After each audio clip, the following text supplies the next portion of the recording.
good morning, good evening, good afternoon, wherever you are on your screen and with us on the CRMKonvo show. Today, we have the pleasure to have a good friend and regular visitor, I may say so, as we have her for the fourth time on different topics in our show, Kristy Tupper. Welcome. We are missing our dear friend Marshall on this occasion, as he probably has collected something which is nasty and keeps him away from participating. So we wish you all the best, my friend, and get well soon. Now, having said that, and having Kristy with the experience of a lot of former activities, also in the medical health area, in roles where she was swiftly bringing quality to products to market, propelling business growth across diverse healthcare IT sectors, and also had different roles in cultivating high-performance teams.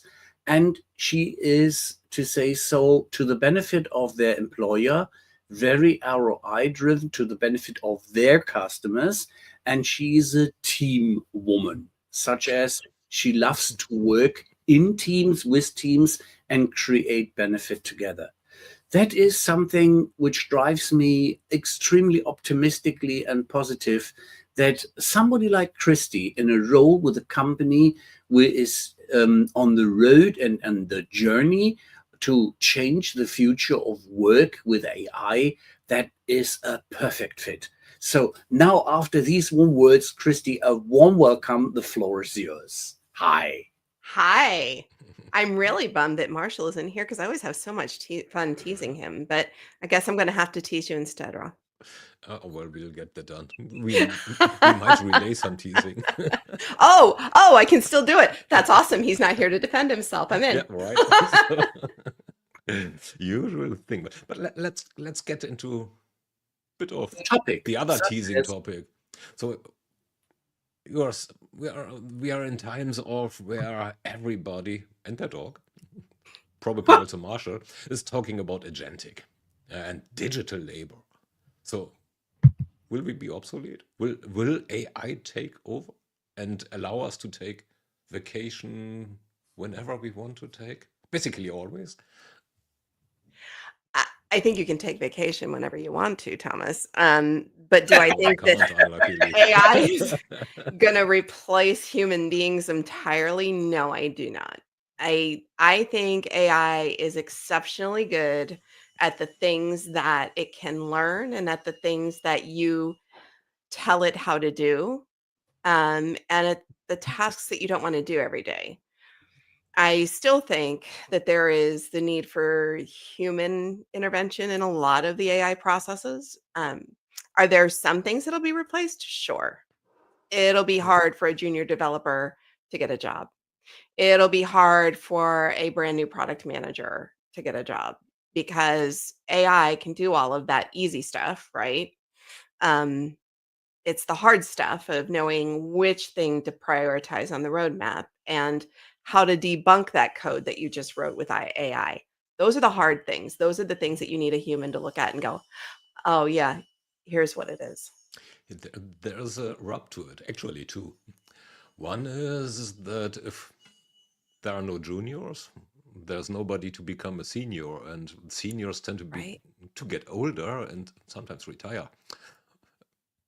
So if there's no junior, then the AI needs to become more senior. And all of a sudden, we have replaced even the seniors. Oh, well, no. But I think, and I've actually been reading up on exactly that, right? If there's nobody coming into the work stream at the entry level, how do they ever become senior? And that's a topic of a lot of conversation that I'm reading about now.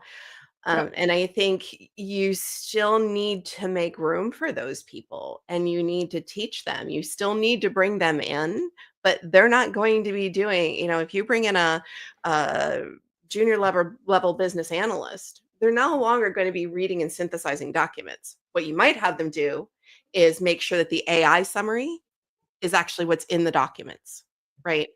Mhm.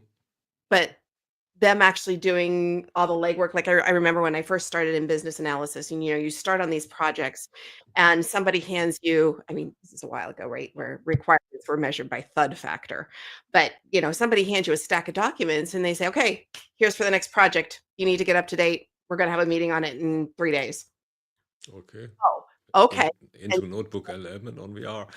Yeah, right. And then you have to go and read all of it. And I used to keep colored index cards, because as Yeah. I went through and I would find information that I wanted, almost like writing a book report, right? You find the information you want, and depending Mhm. on how that information is categorized, you write it on a different color card. And by the time you get done, you have your stack of cards and you have to go through and figure out, okay, which Exactly. ones of these are risks? Which ones of these are opportunities here? Which ones of Yeah. these actually have to become requirements?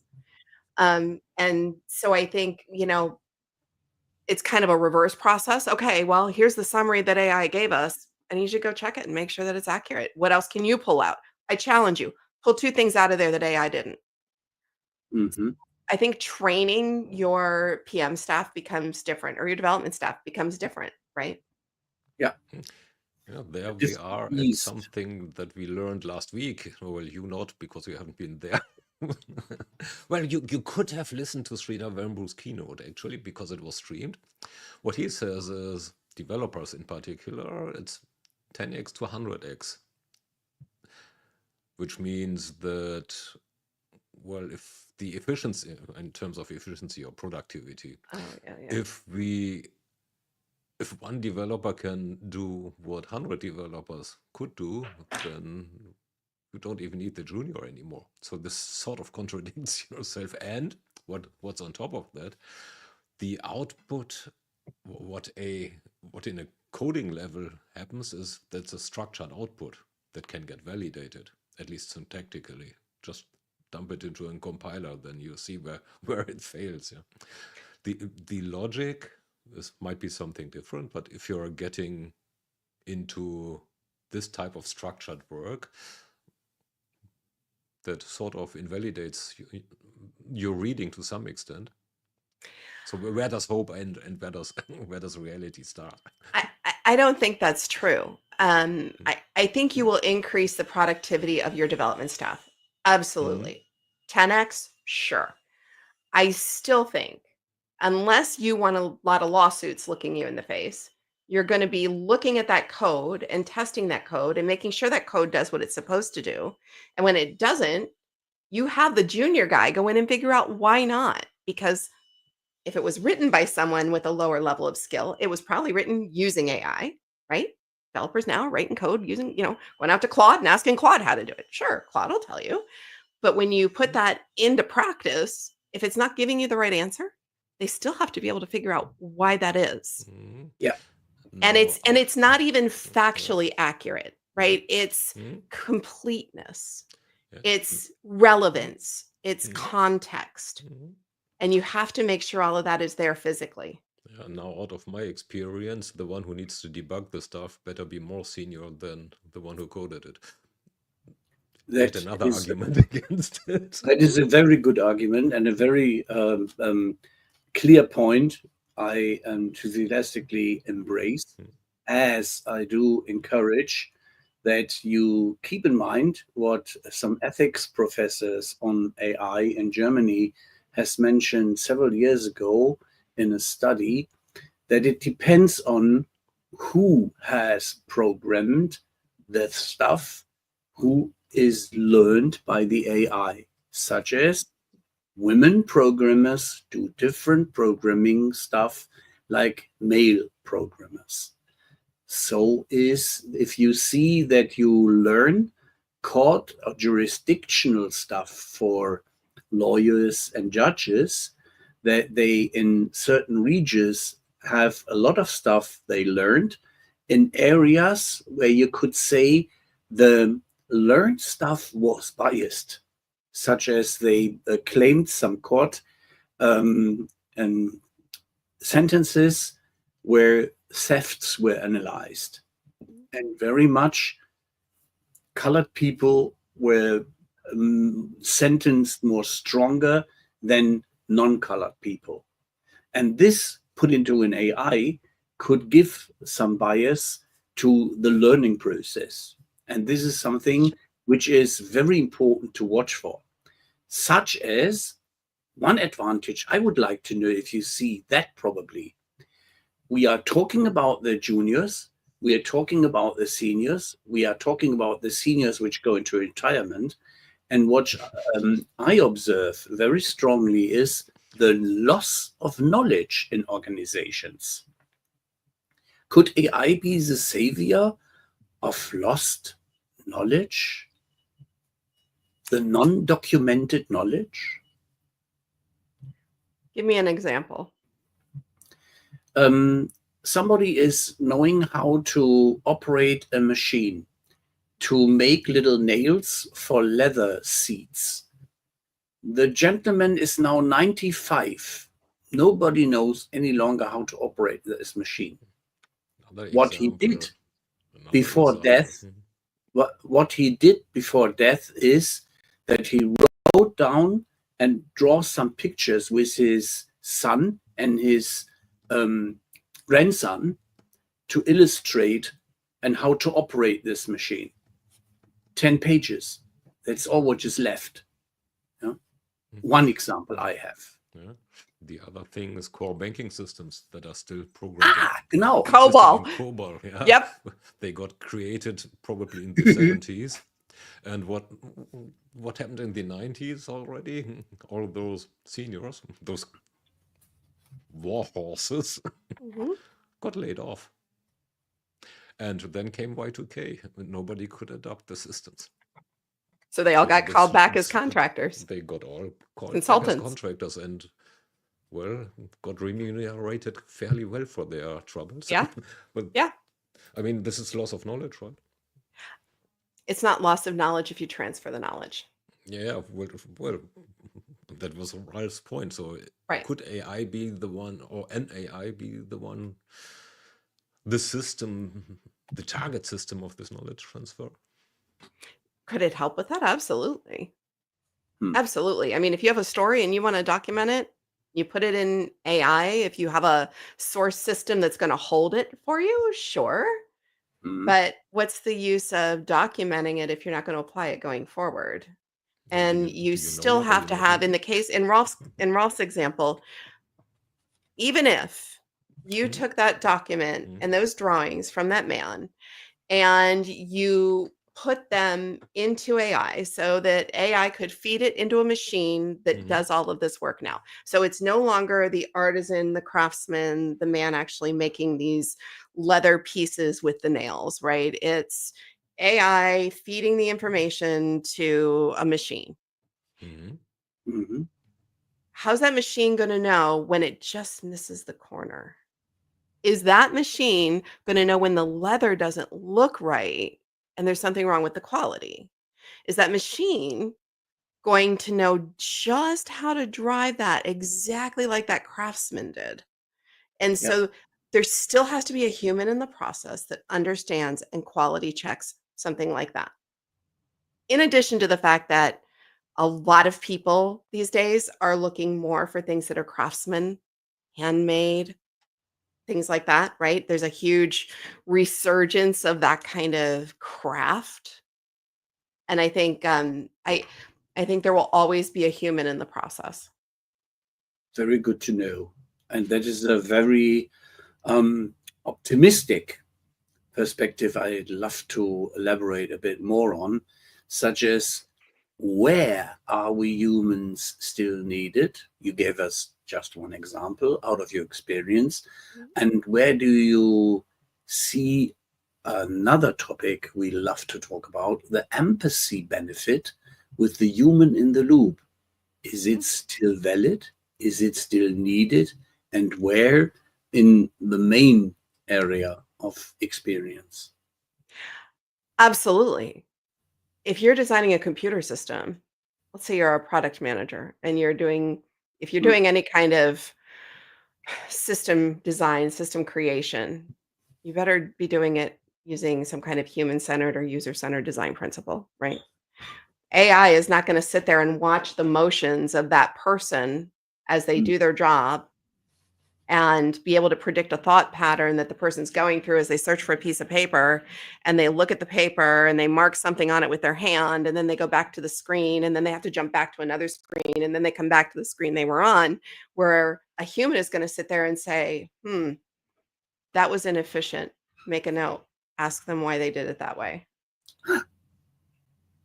That's where the empathy and the human-centered design come in, that I don't think AI is going to be able to replace, because there's a certain level of experience that I, as a product manager, have using systems and designing systems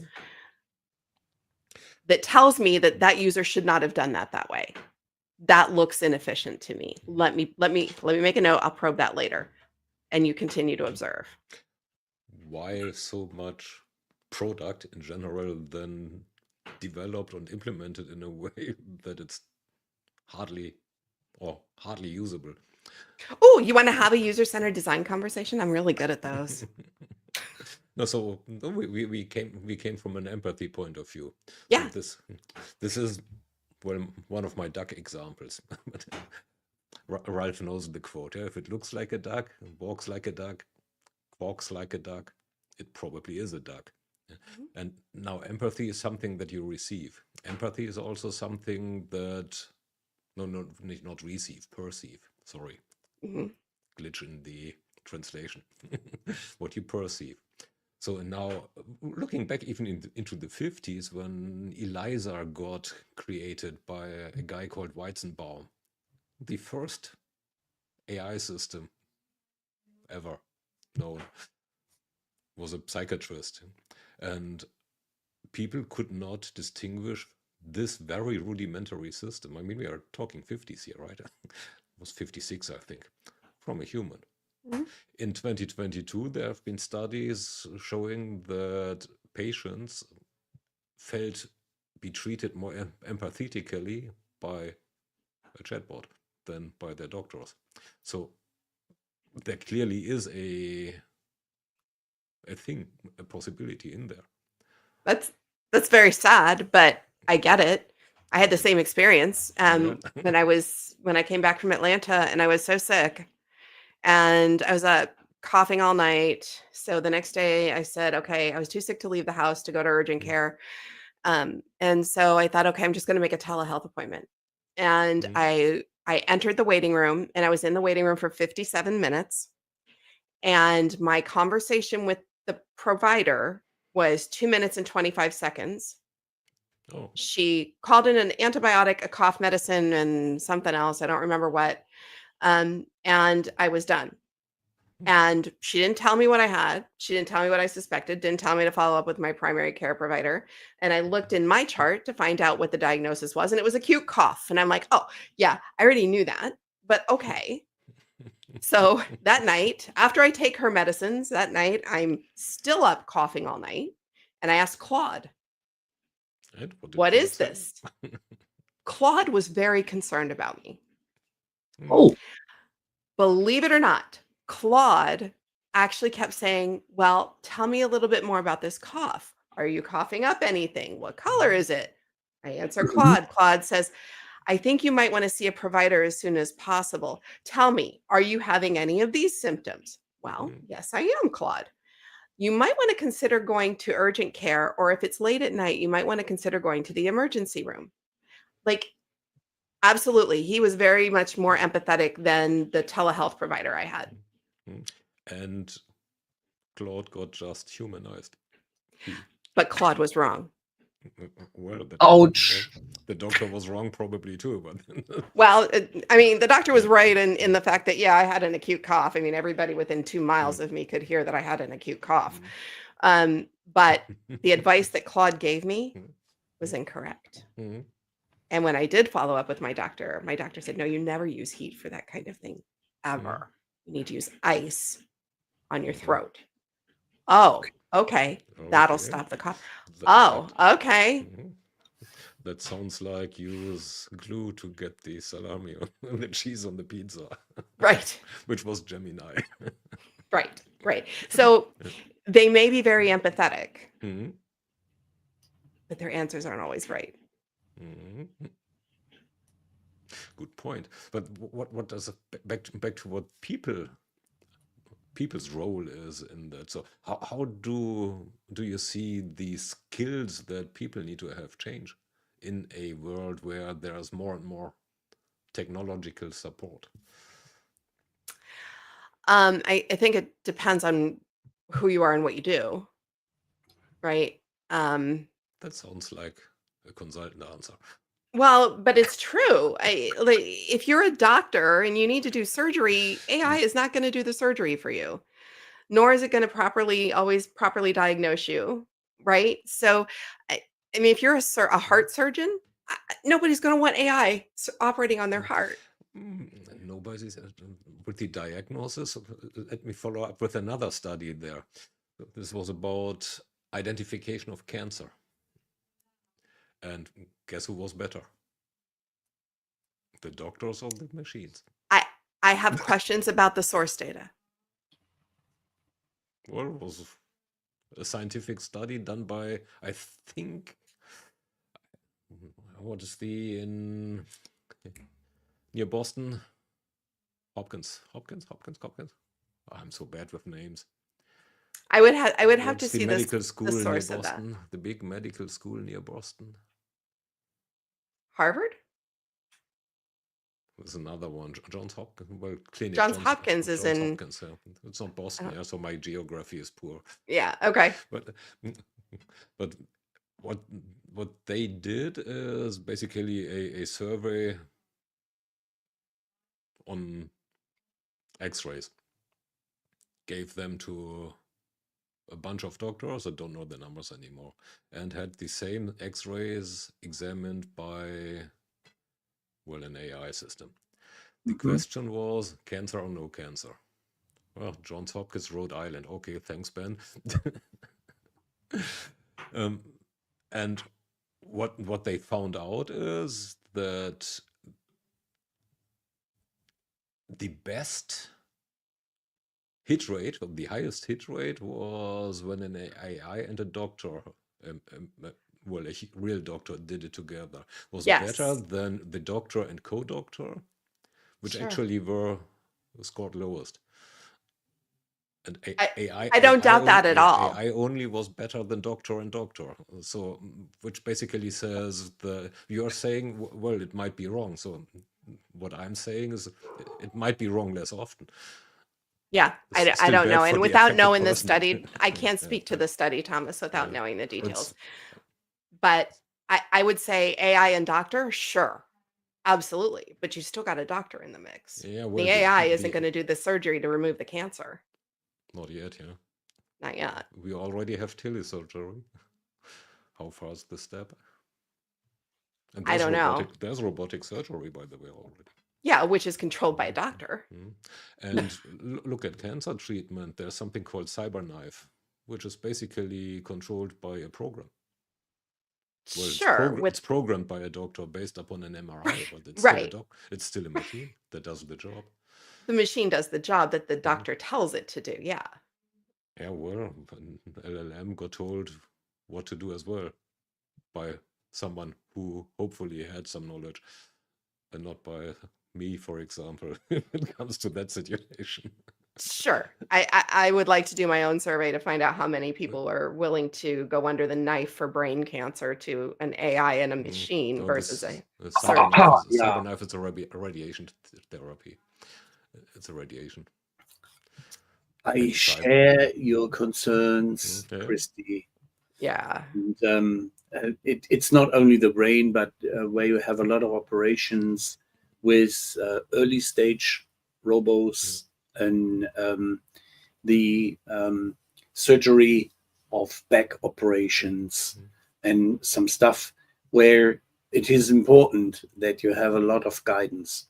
And also that cancer example has been shown in other cases, such as that dedicated research has done on SAP's end and IBM's end, where they have a lot of cases pre-ChatGPT area, as AI is not just thrown around the corner 2022. It has a history, and Right. that it is utilization to everybody and his dog, to say so, as we heard her, to go on the topic, how can we drive it to our all benefit? And how can we guide it that it is a benefit and not that it comes to a pain point in a way that we lose control on one end, and on the other end, that we are make redundant. I think we've been at this crossroads multiple times in life, Yeah. right? This is not the first time we've experienced this, right? We can go back to the industrialization period. We can go back to all kinds of different examples.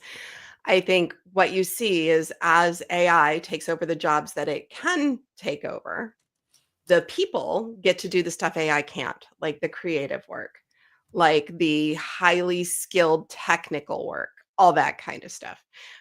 So I think people get smarter. People get thank you, Ben. I appreciate that.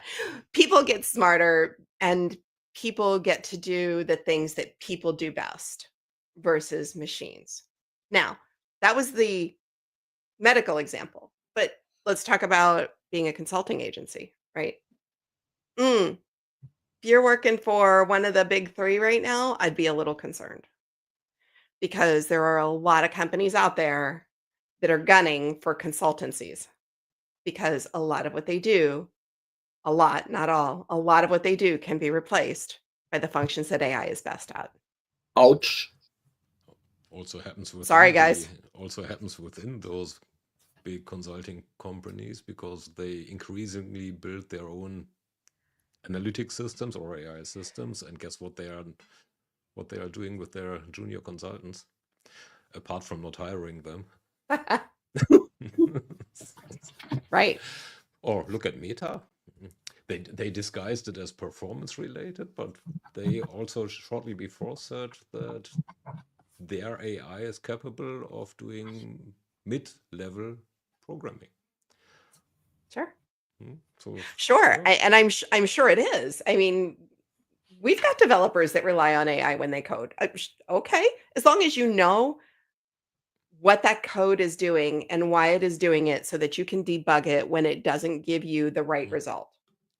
Right. So there still has to be some level of, I know what it's doing. I understand it. Mhm. Right. Yeah. So where do you see AI systems in the command chain? Looking at this then. So, I mean, apparently there are managers, I don't call them leaders, managers who think that they're quite good. And then there was a guy called Benioff at Dreamforce who listed bunches of agents, of role agents, up into the CFO, I think. The CFO agent. The one he didn't miss, or well, he did miss, not didn't miss, did miss what was the CEO agent. So This we miss where do you see the threshold? a rocket to Aloha country for him. I think it depends on which managerial jobs, right? Yeah. The easy stuff, the review of resumes. I'm hiring. I've got 7 open positions. Here are the requirements. Here are the strengths I need. AI, go through these resumes and tell me which ones are best. It's these.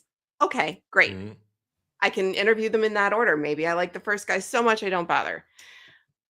I think there are the things that AI does well that management can rely on. And yeah, sure, there are going to be some managers that don't become managers. I also think that if I'm going to have a conversation about my performance and my bonus and my raise, meaning my salary, is coming from that conversation, I better be talking to a human being. Oh, Because now we are in a real topic. So if your boss doesn't like you, there are levels of recourse for that in an organization. oh yeah, it's called HR and you are out and not the boss. I can give you plenty of examples of that. The role of HR is not to protect the employee. Its role is to protect I'm the with you. company from the I'm employee. with you 100% in most organizations. That is 120% true. What Therefore, I we will have unions. what I will say is that, HR is probably one of those functions that should probably be a little nervous about what they're doing, because AI could very easily select your benefits package, process all your payments, get everybody onboarded. Like, AI is good at all that stuff. It's fully data driven if you put an AI on it. That was my thought, as I do not see Mark leaving the country too fast and getting replaced by a smart AI. But I see some other managers, not to go for the leaders, because leaders, I prefer to be a human being with the ability of the empathy touch I like to experience, is that the preparation through AI and then the digestion and the evaluation through the human manager could Right. be a real advantage Sure. to drive speed of decision. Sure. And to have it in the pizza round, like Bezos is describing it, that we have more drive in this decision finding till the end of the pizza. Yeah. Right. Yeah, sure. I mean, I don't know if you guys listen to the Acquired podcast. I'm a little bit addicted to Acquired. And it's a show where they go through and they break down companies and tell you why they were successful, why they weren't successful, what happened to them in their success. And one of the things that they conclude with, I can't remember whether it was Meta or Microsoft, it might have been both, is that the reason those companies are so successful is because of Mark Zuckerberg and Bill Gates. There is nothing that could have made the decisions that Mark Zuckerberg made to skyrocket Meta to where it was. There's nothing that could have made the decisions that Bill Gates made to skyrocket Microsoft and make Microsoft what it was as it grew. So I think, sure, can they use AI to understand trends and maybe help with decision making? Absolutely. But can AI make those decisions alone without a human input? I don't think so. Has it always been only one human? I mean, if you listen to the podcast, in the case of those, yes. Mark Zuckerberg negotiated into, I think it was his first, and if Ben and David see this, I apologize. If Mark and David, or if Mark Zuckerberg, I believe, thank you very much. I appreciate that, Dan. I don't want to go under the knife from AI either. I don't want to go under the knife at all, but definitely not AI. But Mark Zuckerberg actually negotiated control of the company forever in his first, I think it was the first time they went public with stock, or they brought in somebody to invest, something like that. And all of the decisions that have been made at Meta have been made because Mark thought it was the right decision to make. Not because it was practical, not because it made sense, not because anybody would advise him to do it. In fact, people advised him not to do some of those things, but he did it anyway. And the company thrived in the aftermath, right?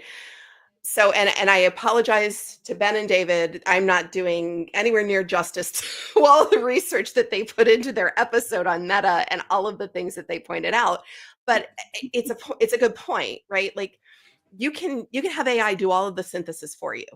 In the end, you're a CEO because either you've done it before, or you know what's going on, or you know the trends, or you know your industry, and AI doesn't have the knowledge you have in your head and the experience that you have in your past.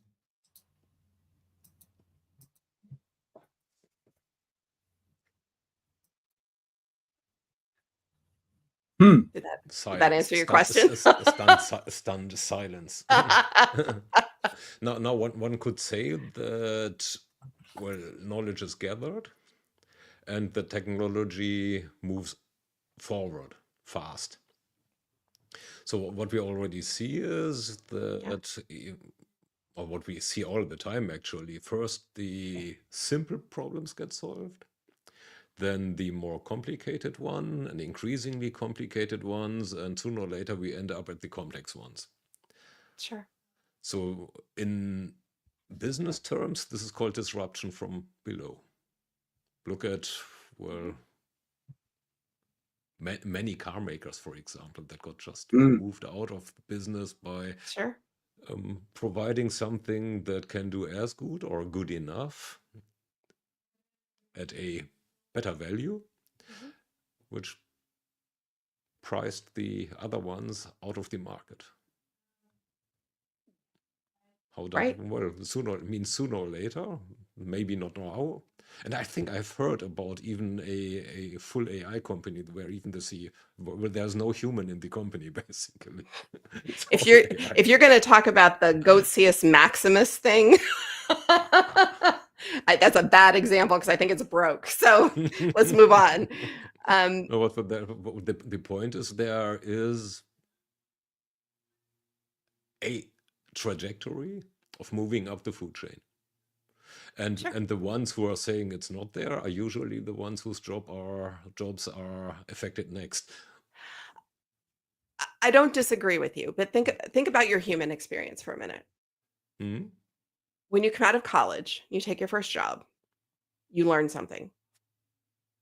And when you go Hmm? from that job into the next job, you learn something. Hmm? And then 3 years later, you go into another job. And the decisions you make in that job are based on what you've learned over the past 2 jobs.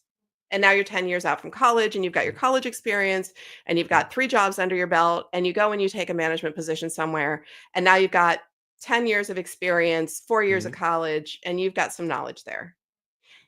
Is the decision that you make in any way at all influenced by what's happened in your past? Hmm? Yeah, right? Hmm? Yeah, well, why does that apply Is it the only to right humans? decision? Oh, Is we are what's in taking your Hmm? past leading you to make a right decision? May or may not be. Right. AI learns as it Hmm? goes along. Garbage in, garbage out. Hmm? If it learns something that's wrong and the next decision it makes is based on that wrong knowledge, and so it makes a decision based on wrong knowledge, and then it learns from that decision it made, and that Hmm? decision leads to another decision that's even more wrong based on the 2 previously wrong pieces of information it had before, you get something that is so far skewed that it's not right at all. Yeah, but there we have, well, the systems learn themselves, like us. I'll give you a personal example. This was for my degree at university. Part of it, what it was political science that I needed to mandatorily take as a computer scientist. So I never get through that, but the question that I got asked is, what was the status of the Soviet troops in Eastern Germany? The legal status. So it was back in 91, so that's I'm old. So of course I was prepared for this question. Unluckily, I was prepared by reading from the other professor. So at that time there have been 2 big names in Germany for this type of question. So I quoted the other one. And guess what the one who examined me said? You're wrong. This is wrong. Right? But somebody examined you and Yeah. told you were wrong.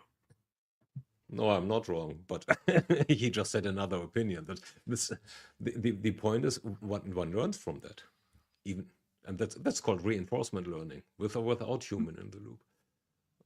So what brings you to the assumption that everything gets worse and worse? If you continually make Yanking your chain.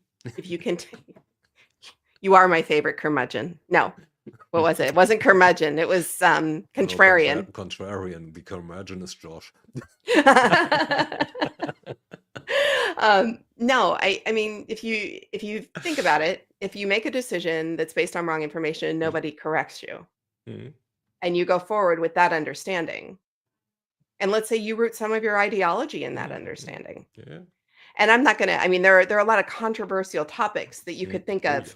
right now that are Don't know what very you mean. applicable. They're very applicable, right? Mhm. If Yeah. nobody ever Mhm. gives it another point of view, nobody ever Mhm. corrects it, nobody ever says, yeah, but what about? Mhm. Then it continues down its path and continues to make decisions down that path without Mhm. considering anything else.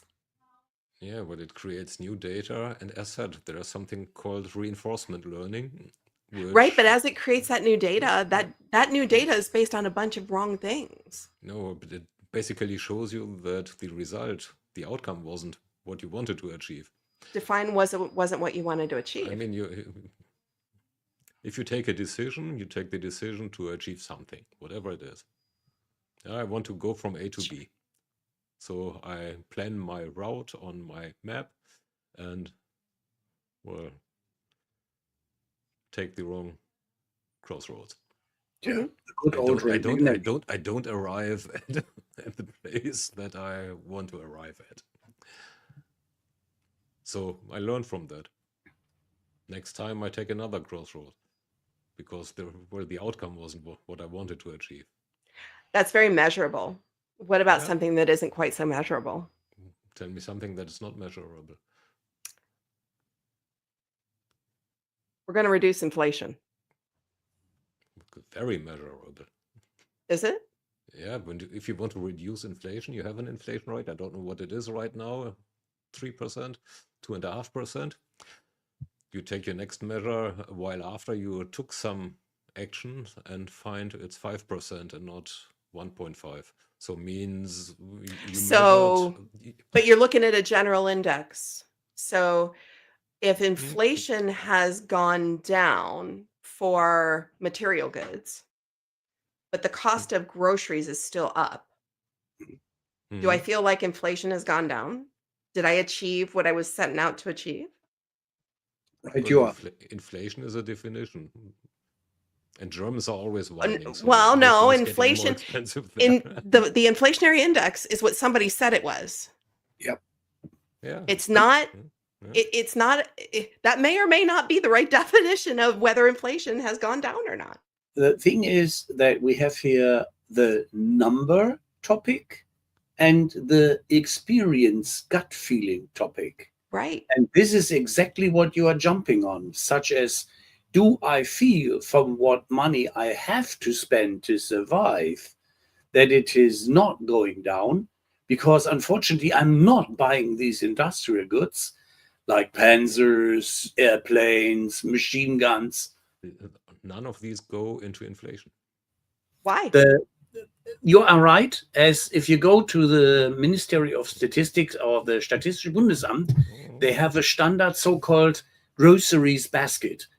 And this groceries basket is used to compare that same statistical basket in every country and in a city.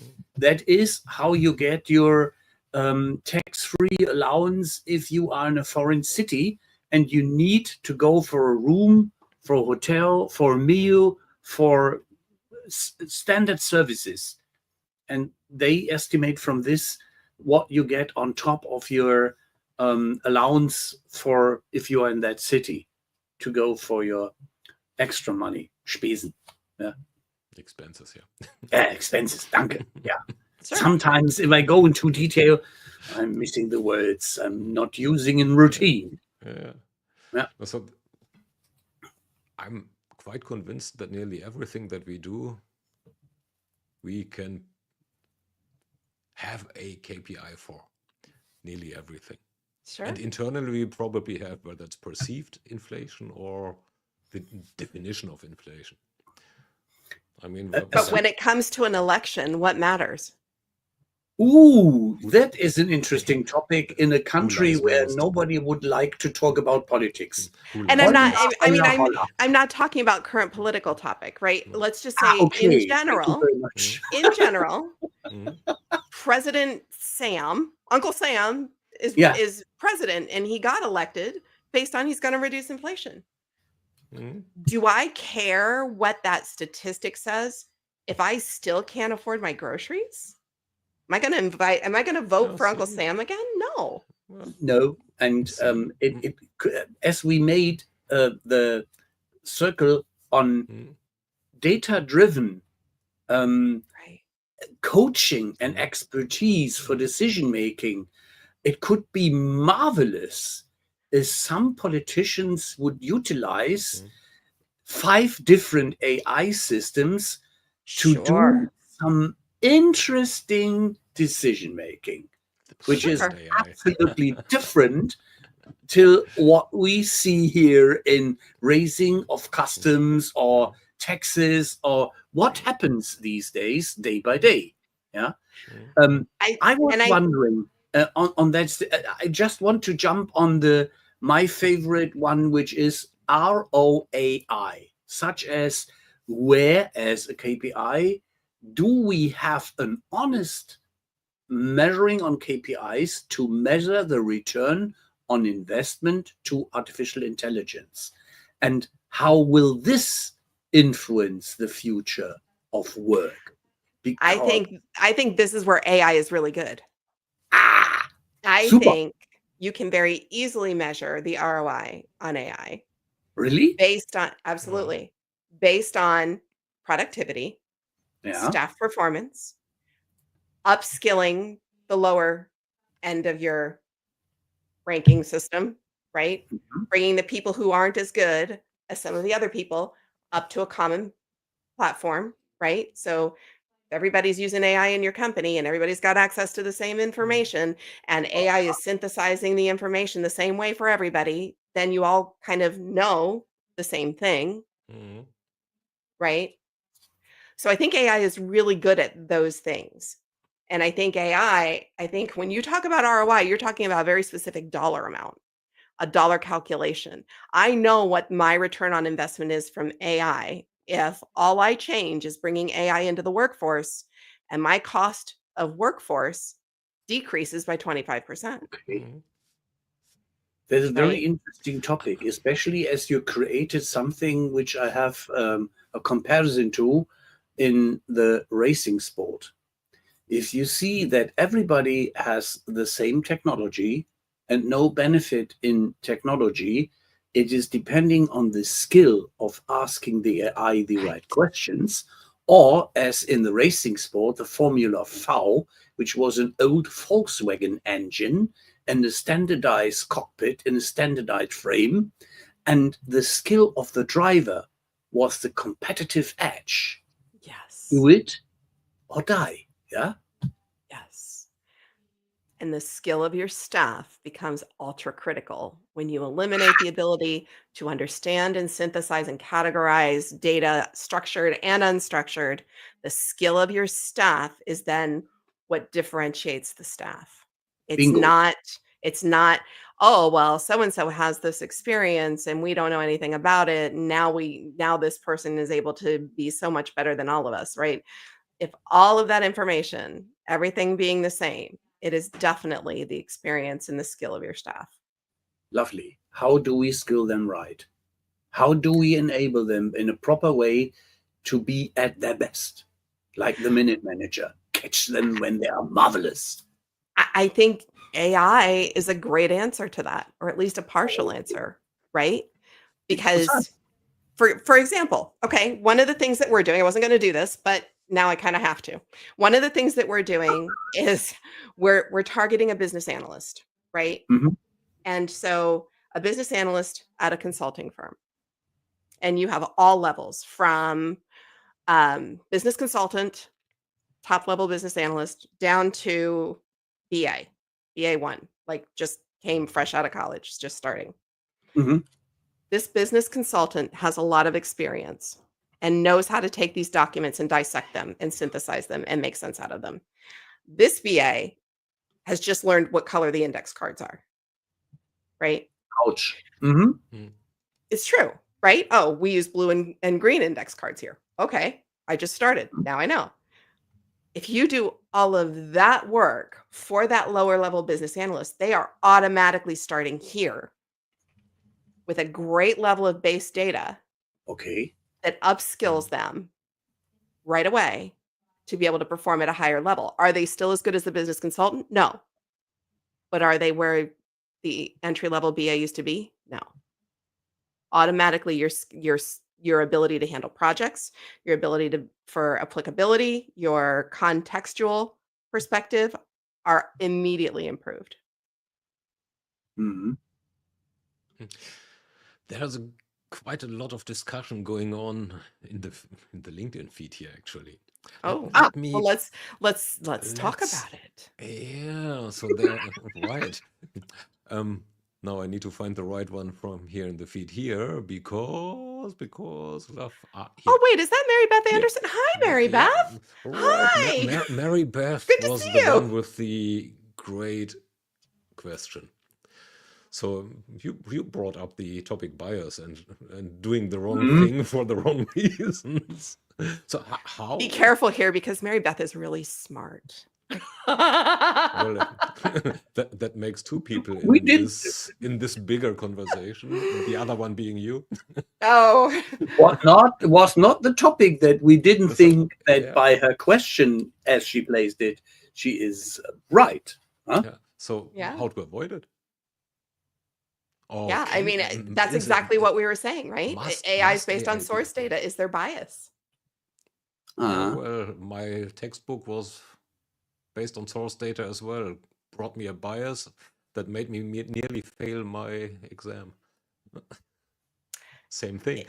So I- how to avoid it? How to reduce it? And can it be avoided totally? Does it need Go to ask be go avoided ask totally? DeepSeek about the Tiananmen Square disaster. That's See what it tells censorship. you. That's Right. censorship. But Well, it's still yeah. bias in a product that Yeah, people are using. well, for a recent post, I asked Grok to create me an image of a wolf in the hen's coop, and please make the wolf or give the wolf the face of Elon Musk. Guess what happened? What happened? Had a wolf's face. Sure. So that's censorship. Censorship and building biases into things, right? Yeah. Yeah, So sure. yeah, but so what do you do? Let's assume that this is not done consciously or deliberately. Like, I do assume that many of those builders of systems want to avoid it, Sure. especially when it comes to business decisions. So Sure. they want to avoid it. So still, to some extent, it happens based on whatever set of training data that you do not carefully sift through carefully enough. So, but the two questions are, is it avoidable? And the other one is, does it mandatorily need to be avoided? Is it avoidable is situational. So Mhm. if you have a system that collates a bunch of documents and allows a user to curate them, and they Mhm. could be coming from Confluence or could be coming directly from Mhm. data loaded to the system, whatever, emails, whatever. And you say to AI, I need you to summarize this for me and tell me the salient points. There's not a lot of bias there other Mhm. than maybe what AI thinks is salient, Mhm. right? Um, and as an AI will learn based on what you correct it. Like, well, I don't think this is important. Isn't there anything else? It'll start to learn your preferences. Um, in those kind of things, I think you can avoid the bias because you're in a business situation. And Mhm. and that's a big difference. Like we've been all over the place. When you Yeah. start talking about things that are ethics and Yeah. emotions and Yeah. empathy and stuff like that, that's more about this than this. When you're Mhm. talking about business and you have a data bank of all of the information and it's loaded and you can pull it from all different places, that's more this. That's more Mhm. I have a set of data. I have facts on paper. I have facts in bits and bytes, and they're all loaded, and I can derive information from that. And I think there's a big difference in can bias be avoided there? Yeah. Because what you consider the right answer for something that's emotional may not, in fact, it's you, so probably won't be the same thing that I would consider the right answer. Yeah, it was pretty much my history example, right? Right, So exactly. there are two very highly reputed Right. scholars for the same Sure. topic, and they came to totally different conclusions. And Right. idiot me wasn't smart enough to read the right one. But that's absolutely right. However, if there was one fact-based paper that had been loaded somewhere and that's what you read, Mhm. Yeah, and the interpretation of the facts was different. So the case in point is it can't be fully avoided, yeah, or bias can't be fully avoided. So, and well, my truth is your fake news, right? right. That's absolutely right. Yeah. So let's get a little bit back to the original topic. What So was that? yeah, people. So what we are seeing for quite some while, latest from the advent of mobile phones actually, is an increasing blurring of private and work. Yeah. We've seen that with the phone, then we had home offices where we brought our work directly to home, and our laptop where we even took it into vacation with mobile networks. Yeah. Now, looking at adding on the dimension of AI as a helper, will that blur work life or the boundaries between work and life even more? I don't want to use work-life balance because there it says either work or life. It's either work or life, so that doesn't really jive for me. But will the boundaries between private and work blur even further? I mean, if you're the type of person that takes your work on vacation with you, AI is not going to change that. If you're the type of person that doesn't take your work on vacation with you, AI is not going to change that. I don't think. I don't know. I don't think. Now, if you are logged into Gemini with your personal account at work or your work account on your mobile phone, you're probably going to wind up with some work-tinged answers to things when you ask it, but I don't think that that's going to change. And if anything, I think bringing AI in to do the mundane, time-consuming stuff is going to give people more of that personal time where they feel like they don't have to take it on vacation with them. Oh, now I take on my employer hat. If they don't need to do the mundane jobs, they better do more of the other ones. I'm never working for you. That's why I don't have employees. Bummer. Yeah, I mean, yeah, sure. They should definitely be doing more of the other stuff, but within work hours. And it's not like they have to go home and crunch a spreadsheet because they have to do the spreadsheet. If AI can do that, you can tell AI to do it. When you come in the morning, it'll be done. I can easily trigger that after my work hours, so this would count as work for me. You just have a problem. You just I don't have surprise. I don't have a problem. I didn't get one crack in about Marshall this entire hour. What the heck? Yeah, we are actually no. Let me take his job because we are on top of the hour, and he is the one to lead Who's doing the outro? into the outro and the famous last words, which I now really think of. So, workforce. What main changes do you see for us as workforce, a part of being 5 years older in 5 years, in the next 5 years? What will change for us? I think some things will get easier that you have to do on a daily basis. Examples? Okay. I think when I go into my email in the morning, the fact that Gemini says, "Do you want me to summarize?" I say, "Yeah." I don't have to sit and read every single email. Gemini can highlight it for me, right? Okay. I think some of that stuff, that mundane, just give me the Cliff's Notes version, right? I think that stuff gets much easier. And I think it lets people focus on the things they really want to do. No product manager wants to sit there with index cards trying to categorize a bunch of information. What they want to do is they want to go, oh, I know this about my user. I know this about how my system works. I can make a really good product out of this. I can be creative. I can be empathetic. I can be user-centric. And I think those are the things that get better. Perfect. Perfect last words. Not only famous. Thanks a lot, Kristy. This was Thank you amazing. guys. This Always a was lot of fun with amazing. you guys. This was amazing. So I had lots of It fun. was And I real love Yankee pleasure. chat. We enjoyed and we learned and we had a very vivid and lively exchange. And thanks to the audience. We are looking forward to see you next Tuesday as well, when we then have a little change of the guard, such as then Thomas will be in India and on the plane or in a time zone, which is a bit tricky. So then Marshall and myself will take us forward and be surprised who we have as guests. Looking forward. Take care. Bye. See you next time. Bye.